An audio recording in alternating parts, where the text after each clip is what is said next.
Water,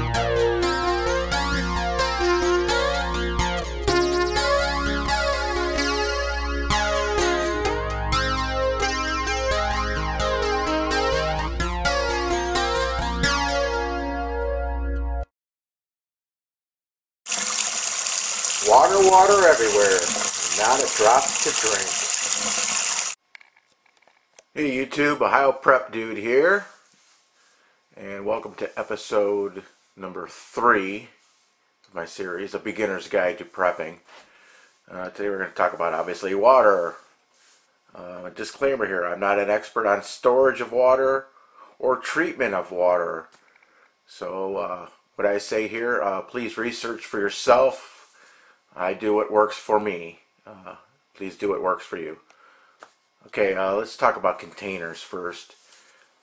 You can go to the store and buy, little bottles of water, cases of water. I mean, Sam's Club, Costco, all those places carry them cheap. Like I said, it depends on where you're staying at. So if you're in an apartment, you may not want to have a 55-gallon drum of water in your apartment building. So weigh out your options and see what's good for you. What I do, or what I've been doing lately, is I've been using these things. You can see that.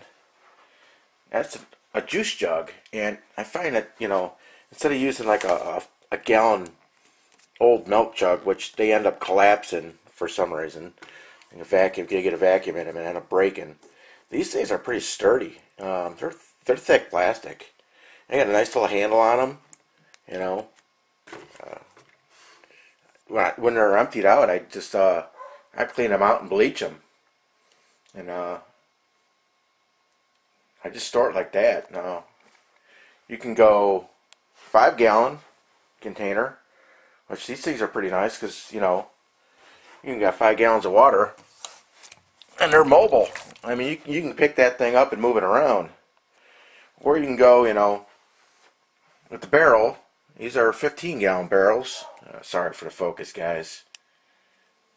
These are 15-gallon barrels, I could move these if I had to. They're a pain in the butt to move.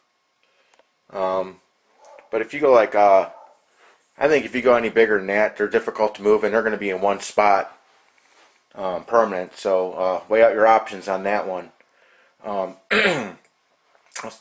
If you do go with a barrel,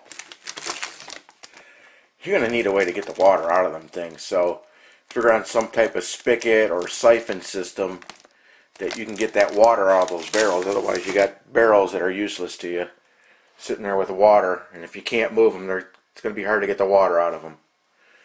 Let's go into purification here. You could boil water to purify it. You could use bleach. Bleach is great for, purifying water. I believe it's a tablespoon of water per gallon of water. And you could also use this, which is basically pool chlorine, to shock treatment. If you put a spoon of this, 2 gallons of water, you get yourself some bleach.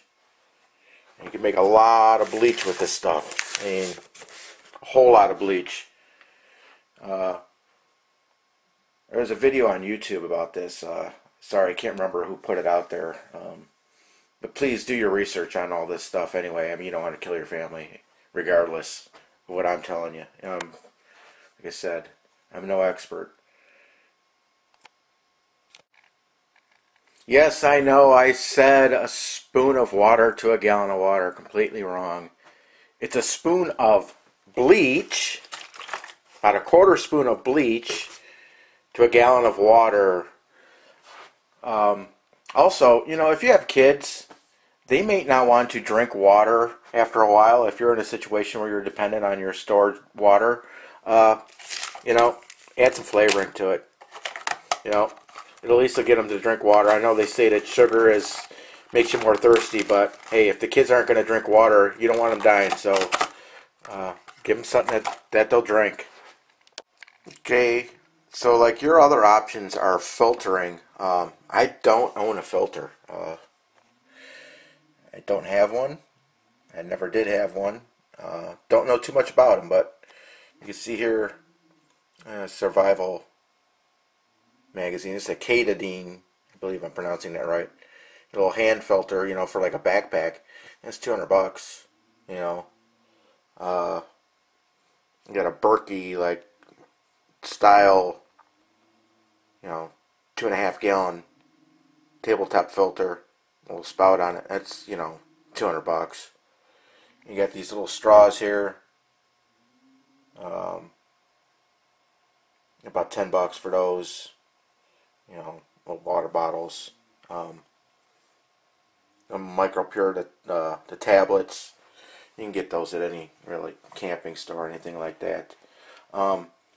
Yes, I don't have a filter. Yes, I probably should get one. I've been looking at one at Cheaper Than Dirt. They have a kit for a bucket, and it's not too expensive. I've been looking into it. The reviews on it haven't been all that great, so if anybody's ever used one of those, hey, kick it back to me and let me know, and let everybody know if the thing works. Water, you can't live without it. I did this video before food. Obviously, you can go without food, but you can't go without water. So just a few options for you here. What works for you? Are you in an apartment, house, condo? What kind of space do you have? Do you have a full barn where you could put, a couple 55-gallon drums and have at it, Hey guys, sorry, I forgot to mention, you say it's a gallon of water per person per day. That's all fine and dandy, but if you live in a desert or someplace where it's really hot and humid, that ain't gonna cut it. What I'm trying to do is 3 gallons of water per person per day. Just forgot to throw that in there. Sorry. How Prep Dude out.